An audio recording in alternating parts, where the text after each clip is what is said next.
إن الحمد لله نحمده ونستعينه ونستغفره ونؤمن به ونتوكل عليه ونعوذ بالله من شرور أنفسنا وسيئات أعمالنا من يهده الله فلا مضل له ومن يضلله فلا هادي له وأشهد أن لا إله إلا الله وحده لا شريك له وأشهد أن محمدا عبده ورسوله صلى الله على نبينا محمد وعلى آله وصحبه ومن تبعهم بإحسان إلى يوم الدين أما بعد عباد الله اتقوا الله عز وجل وأطيعوه فقد قال الله سبحانه وتعالى في القرآن الكريم أعوذ بالله من الشيطان الرجيم بسم الله الرحمن الرحيم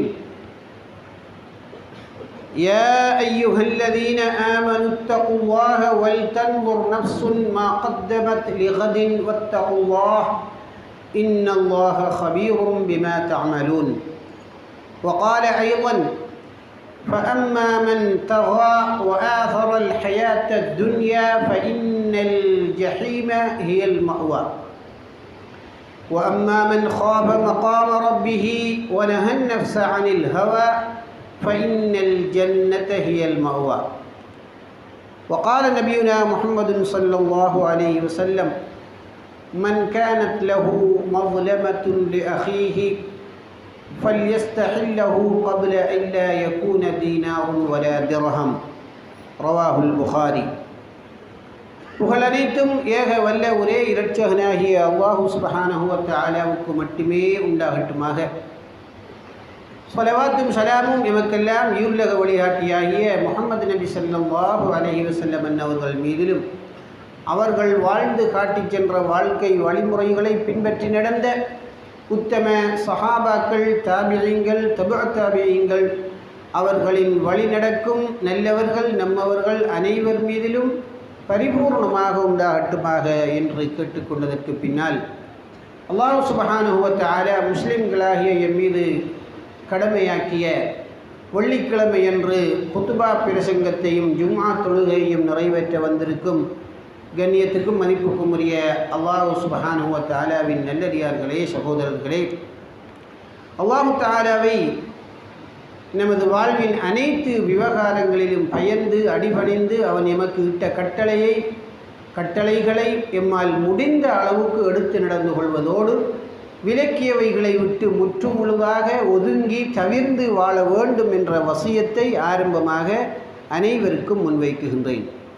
அன்பின் இனிய இஸ்லாமிய சகோதரர்களே, அல்லாஹ்வின் நல்லடியார்களே, நான் ஓதிக்காட்டிய இந்த திருக்குர்ஆன் வசனத்திலே அல்லாஹ் குறிப்பிடுகின்றான், ஈமான் கொண்ட இறை விசுவாசிகளே, அல்லாஹ்வை பயந்து நீங்கள் வாழ்ந்து கொள்ளுங்கள்.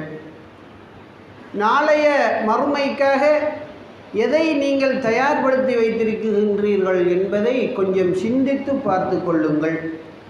அல்லாஹ் நீங்கள் செய்யும் அத்தனையும் அவதானித்து கொண்டிருக்கின்றான் என்று இந்த திருக்குர்ஆன் வசனத்திலே அல்லாஹ் குறிப்பிடுகின்றான். இன்னும் ஒரு வசனத்திலே யாரெல்லாம் அல்லாஹு தஆலாவுடைய கட்டளைகளை மீறி அட்டூழியம் செய்து அட்டகாசம் செய்து இந்த உலக வாழ்வுதான் எங்களுக்கு பெரியது என்பதாக வாழ்ந்து கொண்டிருந்தார்களோ அவர்களுக்கு நாளை மறுமையிலே ஜஹீம் என்ற நரகம்தான் தயாராக இருக்கின்றது. அதே நேரத்திலே அல்லாஹு தஆலாவுக்கு பயந்து அஞ்சி நாளை மறுமையிலே அவனுக்கு முன்னால் நாம் எழுந்து நிற்க வேண்டி வரும், விசாரணைக்கு முகம் கொடுக்க வேண்டி வரும் என்று அந்த நாளை அஞ்சி அந்த நாளுக்காக தயாராகி வாழ்ந்த மனிதர்களுக்கு உயர்வான சுவனம் அவர்கள் தங்குமிடமாக மாறும் என்பதாக வல்ல அல்லாஹ் சுப்ஹானஹு வ தஆலா கூறிய அருள்மறை வசனத்தை நாம் பார்க்குகின்றோம். நபி ஸல்லல்லாஹு அலைஹி வஸல்லம் அவர்கள் சொன்ன ஒரு ஹதீஸ், புகாரியிலே பதிவாகி இருக்கக்கூடிய ஹதீஸ், யாரெல்லாம் இந்த உலகில் வாழும்போதே ஏதாவது அநியாயங்களை அநீதிகளை யாருக்காவது செய்திருந்தால், அது அல்லாஹ்வுடைய விஷயமாகட்டும் அல்லது அடியார்களுடைய விடயத்திலேயாகட்டும், யாராவது அநீதி இழைத்து இருந்தால் காசோ பணமோ தங்கமோ வெள்ளியோ எதுவுமே பயன் தராத அந்த மறுமை நாள் வருவதற்கு முன்னால், அதாவது நீங்கள் மரணிப்பதற்கு முன்னால் அதில் கணக்கு வழக்குகளை சீர் செய்து உரியவர்களிடத்தில் நீங்கள் ஹலால் பெற்றுக்கொள்ளுங்கள். அப்படி செய்யாமல் நீங்கள் மரணித்தீர்களாம் என்று சொன்னால் நாளை மறுமையிலே எழுப்பப்படுவீர்கள். அங்கு நீங்கள் செய்தவற்றுக்குரிய கூலியை தவிர வேறு எதுவும் எதையும் பெற முடியாது. இங்கிருந்து அங்கு எதையும் நீங்கள் எடுத்து செல்ல முடியாது என்ற தத்துவத்தை நபி ஸல்லல்லாஹு அலைஹி வஸல்லம் அவர்கள் கூற ஸஹீஹுல் புகாரியிலே அது பதிவு செய்யப்பட்டிருக்கின்றது. எனவேதான் இன்றைய இந்த குத்துபா உரையை ஆன்மீக சுய விசாரணை செய்வதனுடைய அவசியம் சம்பந்தமாக அமைத்திருக்கின்றேன். அதாவது ரமலான் எம்மை விட்டு கடந்து சென்று கொஞ்சம் நாட்கள் தான் ஆகுகின்றன. நாம் ஒவ்வொருவரும் நம்முடைய சுய விசாரணையிலே ரமலானுக்குள்ளே நாம் எப்போது இருந்தோம், எப்படி இருந்தோம், இப்போது என்ன மாற்றத்தை நாம் உணர்கின்றோம், அடுத்தவர் ரமலான் யாருக்கு வருகின்றது யாருக்கு வராது என்று சொல்ல முடியாது. அதுவரைக்கும் இருக்கக்கூடிய இந்த 10 மாதங்களில் எங்களுடைய ஈமானிய நிலைமைகளில், ஆன்மீக நிலைமைகளில் என்ன மாற்றங்கள் ஏற்படலாம் என்று நாங்கள் அஞ்சுகின்றோம். இது போன்ற விஷயத்தை நாங்கள் எங்களுடைய மனக்கண் முன் எடுத்து பார்த்து தனிமையிலே இருந்து சில சுய விசாரணைகளை செய்து கொண்டால் அது நபியுடைய வழிமுறை, சஹாபாக்களுடைய வழிமுறை, சலஃபு ஸாலிஹீன்களுடைய வழிமுறை. அதிகம் சுய விசாரணை செய்து கொள்வது. சுய விசாரணையுடைய இலக்கே கடந்த காலத்திலே நடந்த தவறுகளை நினைத்து திருத்திக் கொண்டு அவ்வாறான தவறுகள் எதிர்காலத்திலே நடந்து விடாமல் பார்த்து தன்னை காத்து கொள்வதுதான் சுய விசாரணையுடைய நோக்கமாக இருந்து கொண்டிருக்கின்றது. அந்த சுய விசாரணை எம்முடைய வாழ்விலும் அதிகம் அவ்வப்போது இடம்பெற வேண்டும். அப்படி இல்லை என்றால் சில நேரத்திலே ஷைத்தான் சிலவற்றை நல்லதுதான் என்று எங்களுக்கு அழகுபடுத்தி காட்டி விடுவான். நாம் ஒரு சுய விசாரணை செய்து கொள்ளாமல் மற்றவர்கள் தெரிந்தவர்களிடத்திலே இதுக்குரிய சட்டம் என்ன திட்டம் என்ன என்று கேட்காமல் நாங்களே எங்களுடைய எல்லா விஷயத்துக்கும் நீதிபதியாக இருந்தோம்னா சில நேரத்தில் எங்களை ஷைத்தான் தவறாக வழிநடத்தி நல்லதை கெட்டதாக, கெட்டதை நல்லதாக எங்களுடைய மனசிலே போட்டு வழிகெடுத்து கடைசி நேரத்திலே எங்களுடைய முடிவை மோசமான முடிவாக ஆகும் நிலைக்கு கூட அவன் மாற்றி விடுவான். எம்முடைய உயிர் இருக்கும் வரைக்கும் எம்மை வழிகெடுப்பதற்காக பின்னாலிருந்து முயற்சித்து கொண்டிருக்கக்கூடிய மகாபெரிய எதிரியாக அவன் இருக்குகின்றான் என்பதையும் நாம் சிந்தித்து பார்க்க கடமைப்பட்டிருக்கின்றோம். அன்பினிய இஸ்லாமிய சகோதரர்களே, நபி ஸல்லல்லாஹு அலைஹி வஸல்லம் அவர்கள் சொன்ன ஒரு ஹதீஸ் இப்னு மஸ்ஊத் ரலியல்லாஹு அறிவிக்கின்றார்கள். புகாரியிலே பதிவாகிய ஹதீஸ். ஒரு மனிதன் தன்னுடைய தாயினுடைய வயிற்றிலே 40 நாட்கள் விந்தாகவும் பின்னர் 40 நாட்கள் இரத்த கட்டியாக அல்லது ஒட்டும் ஒரு பசை போன்ற பிண்டமாகவும் இன்னும் பின்னர் 40 நாட்கள் சதை துண்டாகவும் இருந்து ஆக மொத்தம் 120 நாட்கள் 4 மாதங்களுக்கு பின்னால் அவனுக்கு உயிர் ஊதப்படுகின்றது. உயிர் ஊதப்படும் போது அதற்கு பொறுப்பான மலக்கு ஊதுவதற்கு முன்னாலேயே அல்லாஹு தஆலா இடத்திலே 4 விஷயங்களை கேட்டு தீர்மானித்து அதன் பிரகாரம்தான் அந்த ரூஹை ஊதுகின்றார். நபி அவர்கள் சொல்லுகின்றார்கள், அவருடைய ரிஸ்க்கு வாழ்வாதாரம், ஜீவனோபாயம், எவ்வளவு சம்பாதிப்பார், எவ்வளவு சாப்பிடுவார், இதை அல்லாஹு தஆலா இடத்தில் கேட்டு தீர்மானிக்கின்றார். அவருடைய அஜல் வாழ்நாள் காலம் எவ்வளவு, எத்தனை வருடம், எத்தனை மாதம், எத்தனை வாரம், நாட்கள், நிமிடங்கள், வினாடிகள் உட்பட அத்தனையும் துல்லியமாக அல்லாஹ்விடத்திலே கேட்டு அதன் பிரகாரம் முடிவு செய்யப்பட்டு அவருடைய உயிர் அந்த உடலுக்குள் செலுத்தி ஊதப்படுகின்றது. இதே போல அவர் இந்த உலகில் புரிகின்ற செயல்கள் என்ன, நல்லவை என்ன, கெட்டவை என்ன, எல்லாவற்றையுமே அல்லாஹு தஆலா தீர்மானித்து கட்டளையிட அதன் பிரகாரம் ரூஹை ஊதுகின்றார் அந்த மலக்கு. நபி அவர்கள் சொல்லுகின்றார்கள், என்னுடைய உயிர் எவன் வசம் இருக்குகின்றதோ அந்த அல்லாஹ்வின் மீது சத்தியமாக சில வேளைகளில் உங்களில் ஒருவர் சொர்க்கத்துக்கான அமல்களாகவே தேடி தேடி செய்து கொண்டிருப்பார். அவருக்கும் அவர் சுவனம் செல்வதற்கும் இடையில் ஒரே ஒரு முழம்தான் இடைவெளி என்கின்ற வரைக்கும் சொர்க்கத்துக்காக அமல் செய்துவிட்டு அல்லாஹு தஆலா கடைசி நேரத்திலே அவரை கால் சருக வைத்து விடுவான். கடைசி நிமிடத்திலே நரகத்துக்குரிய ஒரு வேலையை செய்து நரகவாதியாக மரணித்து விடுவார். இன்னும் ஒருவர் பிறந்ததிலே இருந்து புத்தி சுவாதீனம் அடைந்ததிலே இருந்து நரகத்துக்குரிய கெட்ட காரியங்களாகவே செய்து கொண்டிருப்பார். அவரும் அவர் நரகத்துக்கு செல்வதற்கும் இன்னும் ஒரே ஒரு முழம்தான் இடைவெளி என்கின்ற அளவுக்கு கெட்ட காரியங்களில் ஈடுபட்டு விட்டு கடைசியாக அல்லாஹ் அவர் மீது கொண்ட அருள் பார்வையின் காரணத்தினால ஒரு நல்ல அமலை செய்து அத்தனை பாவங்களுக்கும் தௌபா செய்து அந்த நல்ல அமலை கொண்டு அவருடைய ரூஹு கைப்பற்றப்பட்டு சொர்க்கவாதியாக அவர் மரணித்து விடுகின்றார். இப்படியும் சிலருக்கு நடக்கும், அப்படியும் சிலருக்கு நடக்கும். எது யாருக்கு நடக்கும் என்று சொல்ல முடியாது. எது வந்தாலும் வரலாம் என்ற எண்ணத்தோடும் அச்சத்துக்கும் ஆதரவுக்கும் இடையிலே ஒவ்வொரு மனிதனும் முஃமினும் அவனுடைய வாழ்க்கையை அமைத்து கொள்ள வேண்டும். தான் செய்த அமலினால் தனக்கு சொர்க்கம் நிச்சயமாகிவிட்டது என்று இருமாப்பு கொள்ளவும் கூடாது. தான் செய்த பாவகாரியங்களால் இனிமேல் எனக்கெல்லாம் எங்கே மன்னிப்பு கிடைக்கப் போகின்றது என்று அவநம்பிக்கை கொள்ளவும் கூடாது என்பதை இந்த ஹதீஸ் எங்களுக்கு புலப்படுத்தி காட்டுகின்றது.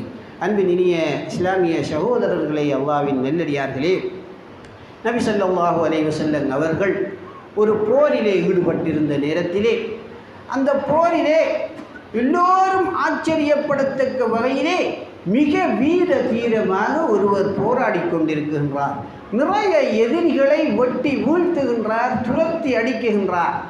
அவரை பார்த்து எதிரிகள் பயந்து நடுங்கியதைப் போல வேறு யாரை பார்த்தும் அன்றைய தினம் அஞ்சாத அளவுக்கு அவர் போர்க்களத்திலே நின்று போரிட்டு கொண்டிருக்கின்றார். இதனை பார்த்து ஆச்சரியப்பட்டு போன சஹாபாக்களில் சிலர் இவர் சொர்க்கவாதிதான், இவர் ஷஹீது தான் என்று சொல்லிவிடுகின்றார்கள். இதனை கேட்ட நபி ஸல்லல்லாஹு அலைஹி வஸல்லம் அவர்கள், அவர் சொர்க்கவாதிதான் என்று உங்களுக்கு எப்படி தெரியும்? நான் சொல்லுகின்றேன் அவர் நரகவாதிதான் என்று சொல்லிவிடுகின்றார்கள். இதனால் அச்சப்பட்டு ஆச்சரியப்பட்டு போன சஹாபாக்களில் ஒருவர், நபி அவர்கள் இப்படியான ஒரு வீர தீர செயலை செய்த ஒருவரை பார்த்தே நரகவாதி என்று சொல்லிவிடுகின்றார்களே, நாங்களும் அவரை பின்தொடர்ந்து செல்வோம். அவர் எப்படித்தான் அந்த நரகவாதிக்குரிய மௌத்தண்டா கடைசி நேரத்தில் மோசமாகத்தான் அமையணும், அவருடைய மரணம் எப்படி முடிகின்றது என்பதை நாம் பார்த்து விடுவோம் என்று நான் அவரை பின்தொடர்ந்து கொண்டே சென்று கொண்டிருந்தேன்.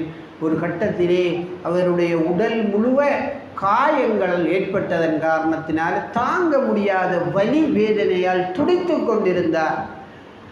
அவருடைய வாளை எடுத்து அதனுடைய அடிப்பகுதியை மண்ணிலே நட்டி வைத்துவிட்டு அதனுடைய கூரான முனைப்பகுதியை அப்படியே அவருடைய 2 மார்புகளுக்கு மத்தியிலேயும் குத்தி கொண்டு அப்படியே அந்த வாளின் மீது தன்னுடைய முழு பலத்தையும் பிரயோகித்து வீழ்கின்றார். வாள் அப்படியே நெஞ்சை கிழித்து பிளந்து கொண்டு வெளியால் வருகின்றது, மரணம் சம்பவிக்கின்றது. உடனே அந்த சஹாபி நபி அவர்களிடத்திலே ஓடோடி வந்து, அஷ்ஹது அன்ன முஹம்மதன் ரசூலுல்லாஹ், நபி ஸல்லல்லாஹு அலைஹி வஸல்லம் அவர்களாகிய நீங்கள் உண்மையிலேயே இறை தூதர்தான் என்று நான் சாட்சி சொல்லுகின்றேன் என்று சொன்ன உடனே எல்லோருக்கும் குழப்பம். என்ன இது புதுசாக வந்துக்கிட்டு, ஏன் அப்படி சொல்லுகின்றீர்கள் என்ற உடனே, இல்லையா ரசூலல்லாஹ், சற்று நேரத்துக்கு முதல் தான் நீங்கள் ஒரு மனிதரை பற்றி இப்படி சொன்னீர்கள், அவருடைய கடைசி முடிவு எப்படி அமைகின்றது என்பதை நான் பார்க்க விரும்பினேன். கடைசியில் பார்த்தா இப்படித்தான் அவருடைய கடைசி முடிவு முடிந்தது என்று சொன்ன உடனே நபி ஸல்லல்லாஹு அலைஹி வஸல்லம் அவர்கள் சொன்னார்கள், அல்லாஹு தஆலா சொர்க்கத்தை படைத்த போதே சொர்க்கத்துக்குரியவர்கள் யார் என்பதையும் தீர்மானித்து விட்டான். நரகத்தை தடைத்த போதே நரகத்துக்கு செல்பவர்கள் யார் என்பதையும் தீர்மானித்து விட்டான். இன்னமல் அஅமாலு பில் ஹவாத்திம், எல்லா அமல்களுக்கும் நல்ல அமல்களுக்கும் நன்மை கிடைப்பது, கூலி கிடைப்பது என்பது அவருடைய கடைசி முடிவும் நல்லதாக அமைவதை பொறுத்துத்தான் அமையும். கடைசி முடிவு மோசமானதாக ஆகிவிட்டால் அவ்வளவு காலமும் செய்த நல்ல அமல்களும் விழலுக்கு இறைத்த நீரை போல எந்த பிரயோசனமுமே இல்லாமல் ஆகிவிடும் என்பதாக நபி அவர்கள் சொன்ன ஹதீஸையும் புகாரியிலே நாம் பார்க்கின்றோம். அன்பினிய இஸ்லாமிய சகோதரர்களே, ஈமானுடைய படிநிலைகள் 3.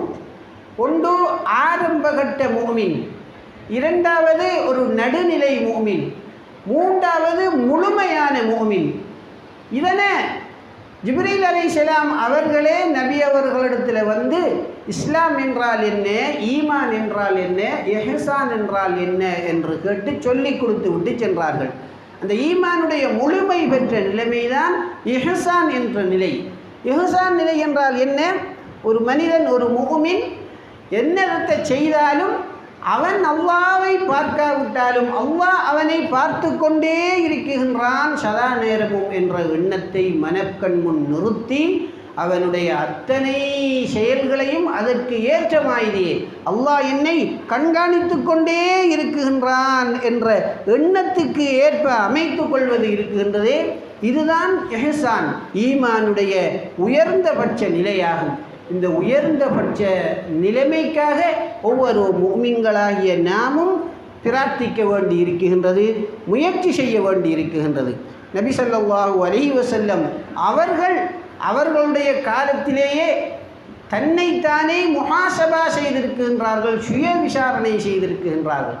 என்னால் எந்த ஒரு மனிதனும் பாதிக்கப்பட்டு விடக்கூடாது, நான் மறுமையிலே எழுப்பி நிறுத்தப்படும் போது என்ன குற்றஞ்சாட்டி கொண்டு யாரும் வந்துவிடக்கூடாதுங்கிறதிலே நபி அவர்களே சர்வ ஜாக்கிரதையாக கவனமாக இருந்திருக்கின்றார்கள். ஒரு தடவை சில சஹாபாக்கள் நபி அவர்களிடத்திலே வந்து சந்தையிலே, மார்க்கெட்டிலே சில வியாபாரிகள் அவரவருடைய இஷ்டத்துக்கு விலைகளை தீர்மானித்து விற்கின்றார்கள், நீங்கள் ஒரு விலை கட்டுப்பாட்டை போடுங்கள் யா ரசூலல்லாஹ் என்ற உடனே நபி அவர்கள் அந்த ஏற்பாட்டை செய்கிறார்கள். செய்து கொஞ்சம் நேர்த்தையால் சொல்லுகின்றார்கள், இல்லை நான் அதை வாபஸ் வாங்கி கொள்ளுகின்றேன். ஏனென்று சொன்னால் விலை கட்டுப்பாடு போடுவதென்றால் 2 சாராருடைய விற்போர் வாங்கும் நுகர்வோர் 2 பேருடைய நலன்களையும் பார்க்க வேண்டும். விலை கட்டுப்பாடு போடுவதனால நுகர்வோருக்கு நன்மை, அதே நேரத்திலே வியாபாரிக்கு அது ஒரு கெடுதலாக அமைந்து விடக்கூடாது. நான் அப்படி செய்யும்போது சில நேரம் அதால் சில வியாபாரிகள் பாதிக்கப்பட்டு நாளை மறுமையிலே என்னை வந்து பிடித்தால் நான் என்ன செய்வது? எனவே ரிஸ்க் அளிப்பவன் அல்லாஹ், நேர்மையாக நியாயமாக நீங்கள் நடந்து கொள்ளுங்கள், நான் விலை கட்டுப்பாட்டை விதிக்கவில்லை என்று அவர்கள் விலகி கொள்ளுகின்றார்கள் நபி அவர்கள். விலை கட்டுப்பாடு போடுவது சம்பந்தமான சட்டத்தை பற்றி பேசுகின்ற அறிஞர்களும் ஒரு தரப்பு அநியாயம் செய்கின்றது என்றால் தான் அந்த விலை கட்டுப்பாட்டை செய்ய வேண்டும். இயல்பாகவே விலை சந்தையிலே கூடிவிட்டது, வியாபாரிகள் அதற்கு காரணமில்லை என்கும் போது இந்த விலைக்குத்தான் விற்க வேண்டும் என்று கட்டளை இடுவதும் அதுவும் ஒரு அநீதி. ஆட்சியாளர் 2 தரப்பினுடைய நியாயங்களையும் நன்மைகளையும் கருத்தில் கொண்டுதான் அதனை செய்ய வேண்டும் என்ற முடிவுக்கு அறிஞர்கள் வந்து அதனை பத்துவாவாக வழங்கியிருக்கின்றார்கள். அன்பினிய இஸ்லாமிய சகோதரர்களே, அல்லாஹ்வின் நல்லடியார்களே, இதே போலதான் அபூபக்கர் ரலியல்லாஹு அன்ஹு அவர்கள் சில நேரங்களிலே தனிமையிலே குந்திக் கொண்டு ஒரு இடத்திலே, எனக்கு நாளை மரணம் இருக்குகின்றதே, கபருக்குள்ளே என்னை தனியாக வைத்துவிட்டு வந்து விடுவார்களே, நான் எப்படி அந்த வினாக்களுக்கு விடையளிப்பேன்? மகிஷரில் ஆடு மாடுகளெல்லாம் ஏனைய பிராணிகளெல்லாம் கேள்வி கணக்கிலிருந்து தப்பித்து கொள்ளுமே, நான் தப்பித்து கொள்ள மாட்டேனே மனிதனாகிய நான். இப்படியெல்லாம் இருக்கக்குள்ள நான் ஏன் ஒரு மரமாக இருந்திருக்கக்கூடாது, நான் ஏன் ஒரு பறவையாக இருந்திருக்கக்கூடாது என்றெல்லாம் அவர்களுக்கு அவர்களே சொல்லிக் கொள்வார்கள். இந்த மரணத்துக்கு பின்னர் ஒவ்வொருவருக்கும் நடக்க இருக்கின்ற அந்த விசாரணைகள், அதற்கு பின்னால் சந்திக்க இருக்கின்ற கொடூர நிகழ்வுகளை நினைத்து பார்த்து இவ்வாறு அவர்களுக்கு அவர்களே சொல்லிக் கொள்வார்கள். உதுமான் ரலியல்லாஹு அன்ஹு அவர்கள் மக்பராவின் பக்கமாக சென்றால் தன்னுடைய தாடி நனைந்து விடும் அளவுக்கு அழுவார்கள். மரணத்தை பற்றி நினைவூட்டப்பட்டால் கூட உங்களுக்கு இப்படி அழுகை வருவதில்லையே, ஏன் கபரை கண்டவுடன் அழுகின்றீர்கள்? சுவர்க்கம் நரகத்தை பற்றி சொல்லப்பட்டால் கூட நீங்கள் இப்படி அழமாட்டீர்களே என்று சொல்லப்பட்ட போது, அப்படி இல்லை. கபர் என்பது ஒவ்வொரு முஃமினான மனிதனும் போய் மறுமை நாளை அவன் ஆகிரத்துடைய வாழ்க்கையை ஆரம்பிப்பதற்குரிய முதலாவது வீடு அதுதான். அது சரியாக அமைந்து விட்டால் அதற்கு பின்னால் உள்ளதெல்லாம் லேசாகவே மாறிவிடும். இது மோசமானதாக அமைந்து விட்டால், இந்த கேள்வி கணக்குக்கு பதில் சொல்கிறதுல ஒருவர் பின்னுக்காகி விட்டால், திணறி விட்டால், அதற்கு பின்னால் இருக்கக்கூடிய அத்தனையும் எழுப்பப்படுவதில் இருந்து, விசாரணையில் இருந்து, சிராத்தில் இருந்து, மீசானில் இருந்து எல்லாமே கஷ்டமானதாக ஆகிவிடும் என்பதாக உதுமான் ரலியல்லாஹு அன்ஹு அவர்கள் சொல்லியிருக்கின்றார்கள். அலி ரலியல்லாஹு அன்ஹு அவர்கள் உண்மையான ஒரு இறையச்சமுள்ள இறை விசுவாசி 4 பண்புகளை உடையவனாக இருப்பான். அல்லாஹ்வின் அச்சம் அவனுடைய உள்ளத்திலே சதா நேரமும் ஊசலாடி கொண்டிருக்கும். குர்ஆன் ஹதீஸை வைத்து அவனுடைய வாழ்க்கையை அவன் அமைத்து கொள்வான். 2வது, அல்லாஹ் அவனுக்கு கொடுத்த செல்வத்தை திருப்திப்பட்டு ஏற்றுக்கொண்டு இருக்கிறத பொருந்தி கொண்டு வாழ்வான். மறுமையை இலக்காக கொண்டு வாழ்வான். இந்த 4 அம்சமும் ஒரு முஃமினான மனிதனிடத்திலே வந்துவிட்டால் அவன், அந்த முஃமினான மனிதன் இறையச்சமுள்ள முஃமின் என்ற பெயர் சூட்டப்படுவதற்கு தகுதியானவன். அல்லாஹ்வை பற்றின பயம் அவனுடைய சர்வ விஷயங்களிலேயும் இருக்க வேண்டும். குர்ஆன் ஹதீஸை முன்னிலைப்படுத்தி அவனுடைய வாழ்க்கையை அமைக்க வேண்டும். இருக்கிறத கொண்டு போதுமையாக்கி கொண்டு வாழ வேண்டும். மறுமைதான் அவனுடைய இலக்காக இருக்க வேண்டும். இந்த 4 விடயங்களையும் கடைபிடித்து விட்டால் நிச்சயமாக அவன் இறையச்சமுள்ள முதல் தர இறை விசுவாசியாக, ஒரு முஹ்ஸினாக, இஹ்சானுடைய அந்தஸ்தை அடைந்தவனாக இருப்பான் என்று அலி ரலியல்லாஹு அன்ஹு அவர்கள் சொல்லி காட்டுவதையும் இங்கு நாம் நினைவு கூறத்தக்கது. அன்பினிய இஸ்லாமிய சகோதரர்களே, அல்லாஹ்வின் நல்லடியார்களே, சில சமயங்களிலே நம்மை அறியாமலேயே நாம் சில பாவகாரியங்களிலே ஈடுபட்டிருப்போம். நம்முடைய மனச்சாட்சி கூட அது பாவம் என்று எமக்கு உறுத்தாது. ஏனென்றால் பலரும் அதனை செய்வதனாலேயோ அல்லது நீண்ட காலம் நாம் அப்படியே செய்து வந்து விட்டதினாலேயோ அது தவறு என்பதை எங்களுடைய மனமே உணர மறுத்துவிடும். ஆனால் நிச்சயமாக அல்லாஹு தஆலா இடத்திலே அது ஒரு கெட்டதாக இருக்கும். நபி அவர்கள் இது பற்றி சொல்லுகின்றார்கள், ஒரு மனிதன் சில வேளை அவனுடைய வாயினால் ஒரு வார்த்தையை வெளிப்படுத்தி விடுகின்றான். ஆனால் அதனுடைய பாரதூரம் அவனுக்கு விளங்குவதில்லை. அந்த ஒரு வார்த்தையின் காரணத்தினாலே நரகத்திலே 70,000 ஆண்டு பயண தூரத்தினுடைய ஆழத்துக்கு அடி நரகிலே போட்டு அவன் வேதனை செய்யப்படுகின்றான். இந்த ஒரு வார்த்தையை அவனுடைய வாயினால் அவன் வெளிப்படுத்தியதினாலே அவன் வெறும் அலட்சியமாக தான் அந்த வார்த்தையை சொன்னான்.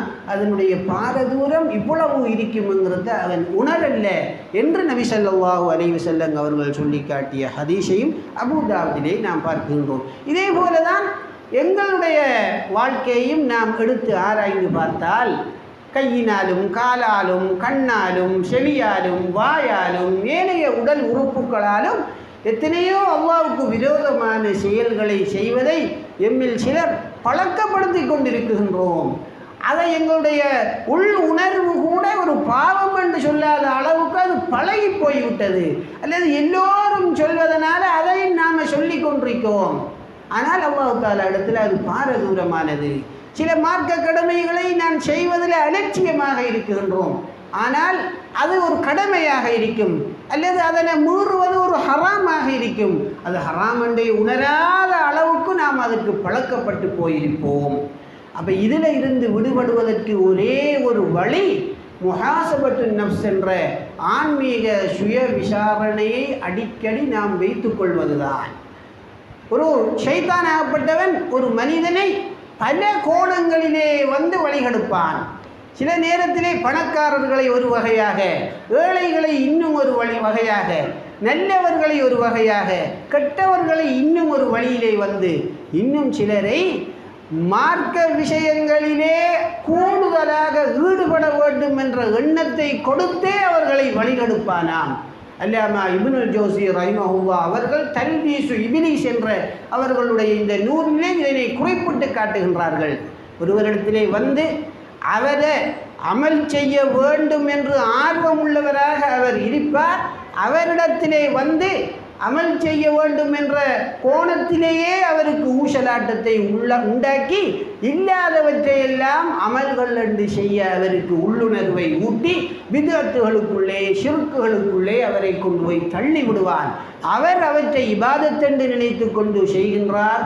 ஆனால் நாளைக்கு நரகத்தை பெற்றுத்தரக்கூடிய வேலைகள் என்பதை அவரே உணராமல் இருக்குகின்றார். கபறுகளோடு தொடர்பு உள்ளவர்கள், அவுலியாக்கள் என்ற பெயரிலே தனி மனிதர்களுடைய அடக்க ஸ்தலங்களுக்கு போய் சுஜூது செய்பவர்கள், அவற்றிடத்திலே போய் தன்னுடைய தேவைகளை சொல்லி மன்றாடுபவர்கள், அழுபவர்கள், தன்னை அவர்கள் கவனித்துக் கொண்டிருக்கின்றார்கள் என்று எண்ணி அவர்களுக்கு அஞ்சுபவர்கள், தன்னுடைய வாழ்க்கையிலே அவர்கள் ஒளியேற்றுவார்கள் என்ற எதிர்பார்ப்பை ரஜாயை வைத்து கொண்டிருப்பவர்கள், அங்கு போய் விளக்கேற்றுபவர்கள், சுஜூது செய்பவர்கள், சுத்தி வருபவர்கள், அன்னதானம் செய்பவர்கள், நேர்ச்சை செய்பவர்கள், அறுத்து பலியிடுபவர்கள் என்று முஸ்லிம் சமூகத்துக்குள்ளேயே இபாதத் என்ற பெயரிலேயே ஏராளமானவர்களை ஷைத்தான் வழிகெடுத்து வைத்திருக்கின்றான் என்பதை நாம் பார்க்கின்றோமா இல்லையா?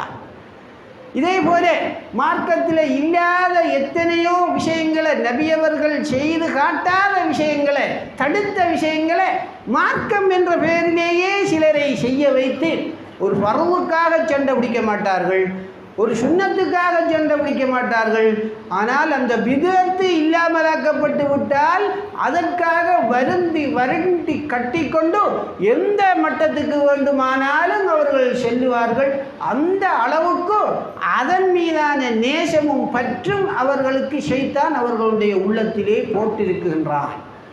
பள்ளிக்கு தொழாத இருக்கிறவர்களை பற்றின கவலை இல்லை, நோன்பு காலத்தில் ஹோட்டல் வழியை சாப்பிட்டு திரிபவர்களை பற்றி கவலை இல்லை, மார்க்கத்தை அப்பட்டமாக மீறுகின்றவர்களை தட்டி கேட்க வேண்டும், தடுக்க வேண்டும் என்கிறதுல கவலை இல்லை.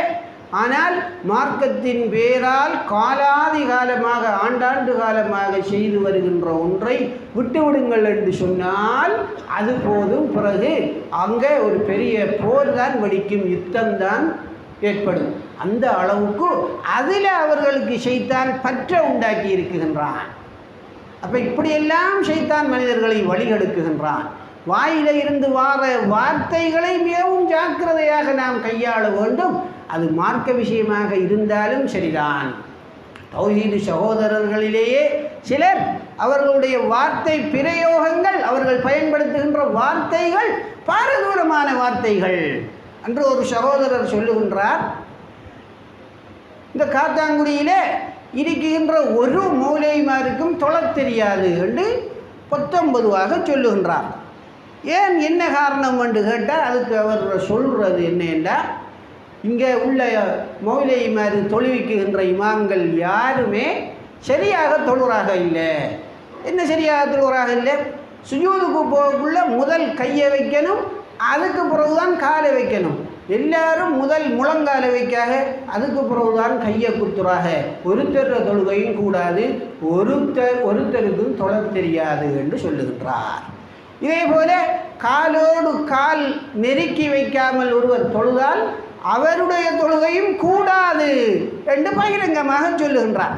அப்போ மார்க்கத்தை தப்பும் தவறுமாக விளங்கி வைத்து கொண்டு நல்லவர்களை எல்லாம் போய் பாவிகள் பட்டியலில் சேர்த்தா கடைசியில் என்ன நடக்கும்?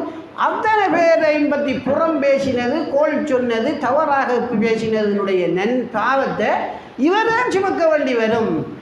இவர் என்ன என்று நினைச்சு கொண்டிருக்கார்? நான் மார்க்கம் பேசுகின்றேன், நான் நன்மையை ஏவுகின்றேன், தீமையை தடுக்குகின்றேன் என்று சொல்லிக் கொண்டிருக்கின்றார்.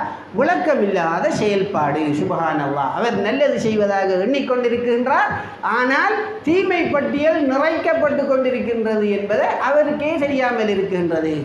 அல்லதீன வல்ல சஅய்யுஹும் ஹல் உனப்பியுக்கும் பில் அக்ஸரீன அமாலா. அல்லாஹ் குர்ஆனிலே சூரத்துல் கஹ்ஃபிலே கடைசி அத்தியாயத்திலே சொல்லுகின்றான், நபியே நீங்கள் சொல்லுங்கள், அவர்களுக்கு சொல்லுங்கள், அமல்கள் நிறைய செய்தும் நஷ்டமடைந்தவர்கள் யார் என்று உங்களுக்கு சொல்லி தரட்டுமா என்று கேட்டு சொல்லுங்கள். அவர்கள் இந்த உலக வாழ்க்கையிலே நிறைய முயற்சி செய்கின்றார்கள், ஆனால் அந்த ஒரு முயற்சியும் உருப்படியான முயற்சி இல்லை. அவர்கள் நன்மை செய்வதாக நினைத்து கொண்டிருக்கின்றார்கள், ஆனால் அவர்கள் நன்மை செய்யவில்லை. இவர்கள்தான் உலாஇக அல்லதீன ஹஸரத் அமாலுஹும், இவர்கள்தான் அவர்களுடைய அமல்களை எல்லாம் பாழாக்கி அழித்து கொண்டவர்கள் என்பதாக அல்லாஹ் அந்த சூரத்தை முடிக்குகின்றான். அந்த வகையிலே அன்பினிய இஸ்லாமிய சகோதரர்களே, சுன்னாவிலே கடமை என்ற கட்டத்திலே உள்ள சுன்னத்துகள் இருக்கின்றன. அதனை செய்யலாம், செய்தால் நன்மை, செய்யாவிட்டால் குற்றமில்லை என்ற நிலையிலே உள்ள சுன்னத்துகள் இருக்கின்றன. ஒரு விஷயத்தை அப்படி செய்தாலும் சுன்னத்து தான், இப்படி செய்தாலும் சுன்னத்து தான், இரண்டுமே நபிகள் அங்கீகரித்தது தான், ஏற்றுக்கொண்டது தான் என்ற வகையிலான சுன்னத்துகள் இருக்கின்றன. ஒரு விஷயம் சுன்னத்தா சுன்னத் இல்லையா என்று அறிஞர்களுக்குள்ளேயே கருத்து வேறுபாடு நிலவக்கூடிய சுன்னத்துகள் இருக்கின்றன. இப்படியெல்லாம் இருக்கும் கட்டத்திலே ஒரு உதாரணமாக, முதலில் கையை வைத்து சுஜூது செய்து பிறகு காலை வைத்து செய்ய வேண்டும் என்று சொல்லுகின்றவர்கள் எடுத்துக்கொள்ளுகின்ற ஆதாரம், நபி அவர்கள் சொல்லுகின்றார்கள், ஒட்டகம் கீழே அமர்வதைப் போல உங்களில் யாரும் சுஜூது செய்ய வேண்டாம் என்று சொல்லுகின்றார்கள். இதே ஹதீஸுக்கு விளக்கம் சொல்லுகின்ற அறிஞர்களே ஒட்டகம் செய்வது போல அமரக்கூடாது, அமர்வதைப் போல. எனவே முதலில் காலை வைக்க வேண்டும், பிறகுதான் கைகளை வைக்க வேண்டும் என்றும் அறிஞர்கள் அந்த ஹதீஸை விளங்குகின்றார்கள். இன்னும் சிலர் இல்லை, முதலிலே கையைத்தான் வைக்க வேண்டும், பிறகுதான் காலை வைக்க வேண்டும், அதுதான் இங்கே தடுக்கப்பட்ட முறைக்கு மாற்றமானது என்று சொல்லுகின்றார். அப்போ ஒரு சுன்னாவை விளங்குவதிலே அறிஞர்களுக்கு மத்தியிலேயே இரண்டு விதமான கருத்துகளும் நிலவினால் அதில் ஒரு கருத்து சரி, அடுத்த கருத்தை செய்பவர்கள் குற்றவாளிகள், பாவிகள் என்று சொல்லுகின்ற ஒரு வழிமுறை சலபுகளிடத்திலேயே யாரிடத்திலேயே இல்லாதது, எந்த ஹதீஸ் அறிஞர்களிடத்திலேயே இல்லாதது, எந்த ஃபுகஹாக்களும் சொல்லாதது. ஒரு சில முறையாக மார்க்க கல்வியை கற்காதவர்கள் சொல்லுகின்ற சில தகவல்களை கேட்டுக்கொண்டு உள்வாங்கிக் கொண்டு அதன் பின்னால் அவருக்கு அது பிடித்து விட்டால் அதன் பின்னால் இழுபட்டு சென்று ஒட்டுமொத்த சமூகத்தினுடைய தொழுகையையும் நோன்பையும் இதர வணக்கங்களையும் பாழ்படுத்தும் விதமாக கருத்துக்களை வெளியிட்டு பாவப்பட்டியலை சேர்த்து கொள்ளுகின்ற பாவப்பட்டியலில் பாவங்களை சேர்த்து கொள்ளுகின்றதுக்கு எடுக்குகின்ற இந்த முயற்சிகள் எல்லாம் முஹாசபத்தின் மூலமாக அவரவர்கள் தடுத்து நிறுத்தி கொள்ள வேண்டும். எனவே அன்பினிய இஸ்லாமிய சகோதரர்களே, அல்லாஹ்வின் நல்லடியார்களே, சுன்னாவை புரிந்து கொள்வோம், சுன்னாவின்படி அமல் செய்வோம். சுன்னாவின்படி அமல் செய்தாலும் நமக்கு சொர்க்கம் கட்டாயமாகிவிட்டது என்ற இருமாப்பு நிலையை நாம் அடைந்து விடாது, அச்சத்துக்கும் ஆதரவுக்கும் மத்தியிலே வாழ்ந்து நம்முடைய கடைசி நிலையை, கடைசி முடிவை அல்லாஹு தஆலா நல்லதாக ஆக்கித்தர வேண்டும். கெட்டதாக ஆக்கிவிட்டால் என்ன செய்கிற என்ற பய உணர்வோடு நல்லதாக அமைத்து தர வேண்டும் என்ற பிரார்த்தனையோடும் எங்களுடைய மிஞ்சி இருக்கக்கூடிய வாழ்க்கைகளை எடுத்துச் செல்ல நாம் அனைவரும் முயற்சிப்போமாக. ஆமீன் யா ரப்பல் ஆலமீன்.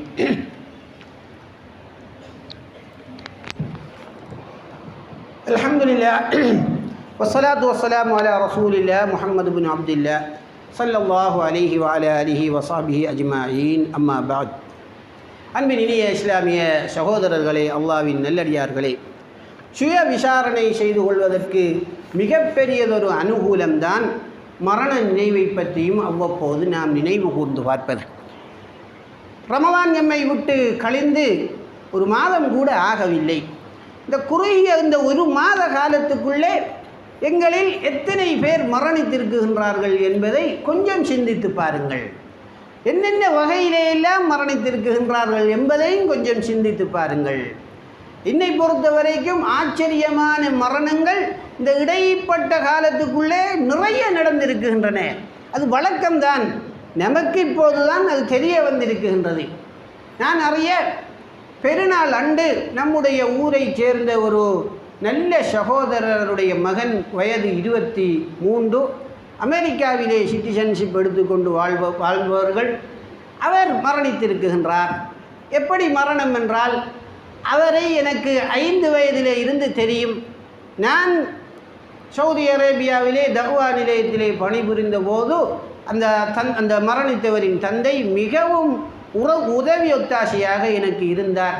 அந்த குழந்தைக்கு 5 வயது. நான் தூக்கி கொண்டு திரிந்திருக்கின்றேன், கடைத்தெருகளையெல்லாம் சுற்றி காட்டியிருக்கின்றேன். என்னுடைய பிள்ளையைப் போல அவரை நான் பார்த்திருக்கின்றேன். பெருநாள் அன்று எல்லோரும் பகல் சாப்பாட்டுக்காக காலை சாப்பாட்டுக்காக ஒரு இடத்துக்கு சென்றவர்கள் அங்கே பேசிக்கொண்டிருக்க இவர் மட்டும் நான் வீட்டுக்கு செல்லுகின்றேன் என்று சாவியை எடுத்துக்கொண்டு வீட்டுக்கு வந்திருக்கின்றார்.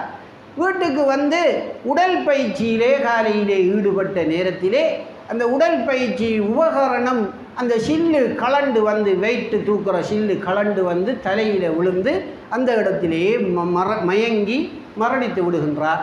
பெற்றோர் வீட்டை வந்து கதவை திறந்து பார்த்தா கதவு மூடி இருக்குது. உடைச்சி கொண்டு பார்க்குற நேரத்தில் உயிர் பிரிந்து 3 மணித்தியாலம் என்று சொல்லப்பட்டது.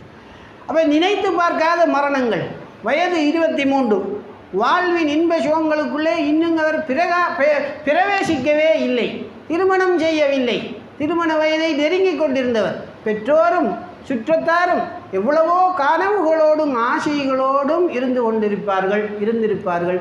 எல்லாவற்றையும் அப்படியே ஒரே நேரத்திலேயே மூடி மறைத்து முடிவு கட்டிவிட்டது இந்த மரணம் என்பது. இதே போலதான் சென்ற வாரம் வெள்ளிக்கிழமை மதீனா இஸ்லாமிய பல்கலைக்கழகத்தில் கற்றுக்கொண்டிருந்த ஒரு மாணவர் ஒரு 10 மணி அளவிலேயே மஸ்ஜிது நபவிக்கு நோன்பு நோற்ற நிலையிலே மஸ்ஜிது நபவிக்கு நேர காலத்தோடு ஜும்மாவுக்கு செல்ல வேண்டும் என்று தெருவழியாக நடந்து கொண்டிருக்கின்ற வேளையிலே ஒரு கார் ஒன்று வந்து அடித்து மோதி 3 நாள் கோமா நிலையிலே இருந்து அவரும் மரணித்து விடுகின்றார். அவருக்கும் வயது இதே 23. அவரும் திருமணம் செய்யவும் இல்லை, வாழ்வினுடைய இன்ப பகுதிகளை அவர் சுவைத்து பார்க்கவும் இல்லை. வாழ்வு ஆரம்பிக்கின்ற தருணத்துக்கு முன்னாலேயே முடிகின்ற கவா நசீபை அல்லாஹ் தஆலா எழுதி வைத்திருக்கின்றான், போய்விட்டார். இதே போலதான் நேற்று அதற்கு 2 தினங்களுக்கு முன்பெல்லாம் நடந்த 1-2 மரணங்களை நாம் ஊரிலே நடந்தவைகளை பார்க்கும்போது, நேற்று ஒரு சகோதரனுடைய ஒரு மௌலவியினுடைய தந்தை காலையிலே கடை தெருவுக்கு சென்று காய்கறிகள் கரைப்புளிகள் எல்லாம் வாங்கி பலரோடும் கதைத்து கொண்டு இருந்து விட்டு அவற்றை வீட்டை வந்து கொடுத்து விட்டு கொஞ்சம் ஓய்வெடுப்பதற்காக கதிரையிலே சாய்ந்து கொண்டிருக்கின்றார். கொஞ்ச நேரத்தால் அவருக்கு தேத்தனி கொடுக்கறதுக்கு ஆளை ஒழுப்பின இருந்த நிலையிலேயே கதிரையிலேயே வபாத்தாகிவிட்டார். அப்போ இப்படித்தான் மரணம் ஒவ்வொருவருக்கும் எப்படி அல்லாஹ் எழுதி வைத்திருக்கான் என்று தெரியாது. சொன்ன நேரத்திலே நிர்ணயிக்கப்பட்ட நேரத்திலே சரியாக வந்துவிடும். அது வீதியிலே ஒரு விபத்தின் வடிவத்திலே எழுதப்பட்டிருக்கின்றதா, அல்லது வீட்டிலே படுத்த நிலையிலே எழுதப்பட்டிருக்கின்றதா, அல்லது மஸ்ஜிதுக்குள்ளே ஒரு இபாதத்து செய்த நிலையிலே எழுதப்பட்டிருக்கின்றதா, அல்லது ஒரு பாவகாரியத்திலே ஈடுபட்டிருந்த நிலையிலே எழுதப்படுமா? யாருக்கும் தெரியாது. என்ன நிலையிலே அந்த மரணம் வரும், யார் என்ன நிலையிலே அந்த மரணத்தை தழுவுகின்றாரோ அதே நிலையில்தான் மர்மையிலே எழுப்பப்படுவார் என்றும் நபி ஸல்லல்லாஹு அலைஹி வஸல்லம் அவர்கள் சொல்லியிருக்கின்றார். பாவகாரியத்தை செய்த நிலையிலே ஒருவருடைய உயிர் பிரிந்தால் பாவகாரியத்தை செய்த அதே நிலையில்தான் மர்மையிலே அவர் எழுப்பப்படுகின்றார் என்பதுதான் அதனுடைய அர்த்தமாக இருக்கின்றது. அப்போ அத்தனை ஹல்குகளுக்கு முன்னாலேயும் அவமானப்படக்கூடிய ஒரு நிலைமைதான் மறுமையிலே அவருக்கு உருவாகும் என்பதையும் நாம் நினைத்து பார்க்க வேண்டும். எனவே அன்பினிய இஸ்லாமிய சகோதரர்களே, எங்களுடைய ரமலான் தொழுகை எப்படி, இப்போ உள்ள தொழுகை எப்படி, இன்னும் ஒரு 6 மாதம் 7 மாதம் போகக்குள்ள நம்மிடத்தில் அதே நிலைமை நீடிக்குமா அல்லது பலவீனம் ஏற்படுமா? பருவுகளில் எவ்வளவு தூரம் கவனம் செலுத்துகின்றோம்? ஜமாத்தோட 5 நேர தொழுகையையும் நிறைவேற்றுவதில் எவ்வளவு தூரம் கவனம் செலுத்துகின்றோம்? 5 வக்தும் ஜமாத்தோட கிடைக்குதா? அதில் எத்தனை மிஸ் ஆகுது? எத்தனை 2 ரகாத்து கிடைக்க 2 ரகாத்து பிந்தி விடுகின்றோம்? எத்தனை ரக்க தனியை தொழ வேண்டி வருகிறது? எத்தனை தொழுகை நேரம் பிந்தி போய் கலாவாகி விடுற நிலைமைக்கு ஆகுகின்றது? கொஞ்சம் எண்ணி பார்க்க வேண்டும். ஒவ்வொருவருடைய வாயிலே இருந்தும் ஒரு நாள் வரக்கூடிய வார்த்தைகள் என்ன என்பதை நினைத்து பார்க்க வேண்டும். எத்தனை பேருக்கு நாம் நல்லது செய்திருக்கின்றோம்? எத்தனை பேருடைய மனதை புண்படுத்தி இருக்கின்றோம்? எத்தனை பொய் சொல்லி இருக்கின்றோம்? புறம் பேசி இருக்கின்றோம்? இவற்றையெல்லாம் கொஞ்சம் தூங்க போவதற்கு முன்னால் இருந்து கொஞ்சம் நினைத்து பார்த்தால் இதுதான் முஹாசபத்துன் நஃப்ஸ். இதுவும் ஒரு இபாதத்து. இதனை நாம் அவ்வப்போது செய்து கொள்வதற்கும் அல்லாஹு தஆலா நன்மையை எமக்கு தர காத்திருக்கின்றான் என்ற விஷயங்களை கருத்திலே கொண்டு எங்களுடைய எதிர்காலத்தை சீர் செய்வோமாக. நாளை மறுமையிலே நாம் எழுப்பி நொறுப்பாட்டப்படக்கூடிய நேரத்திலே யாரும் எங்களை சுட்டி காட்டி நீ ஒரு குற்றவாளி, நீ எனக்கு அநீதி இழைத்திருக்கின்றாய், யா அல்லாஹ் இவரிடத்திலே இருந்து எனக்குரிய அநீதிக்குரிய ஹக்கை பிடுங்கித்தா, என்று குற்றஞ்சாட்டுகின்ற ஒரு நிலைமைக்கு நாம் ஆளாகாத முறையிலே வாழ்ந்து கொள்வதுதான் உண்மையான முஃமின்களுடைய முத்தகீன்களுடைய பண்பாக இருந்து கொண்டிருக்கின்றது என்பதை கவனத்தில் கொண்டு எஞ்சியிருக்கின்ற காலங்களை நாம் அமைத்து கொள்வோமாக. குறிப்பாக இளைஞர்கள் அவர்களுடைய இளமை துடிப்பினால், அனுபவமின்மையினால், அந்த வயசி கோளாறினால் மற்றவர்களை அவர்களுடைய செயல்களால் துன்புறுத்தக்கூடிய நிகழ்வுகள் நிறைய நடப்பதை நாம் பார்க்கின்றோம். வீதி என்பது எல்லோருக்கும் பொதுவானது.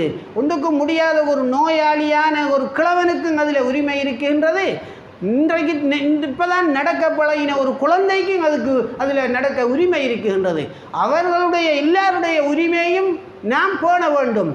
நாம் அதில் நடந்து கொள்கிற முறையால் ஒரு வயோதிபர் அச்சப்பட்டால் அதுக்கும் நாம் தான் குற்றவாளி.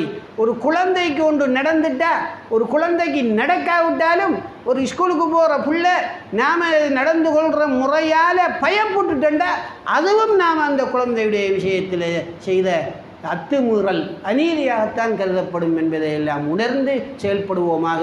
எல்லாம் வல்ல அல்லாஹ் சுப்ஹானஹு வ தஆலா இந்த உலகிலே நாம் வாழும் காலத்திலே அவனுக்கு விருப்பமானவர்களாக, அவனுக்கு விருப்பமானவற்றை மட்டுமே செய்பவர்களாக எங்களை வாழ வைத்து மரணிக்க வைப்பானாக.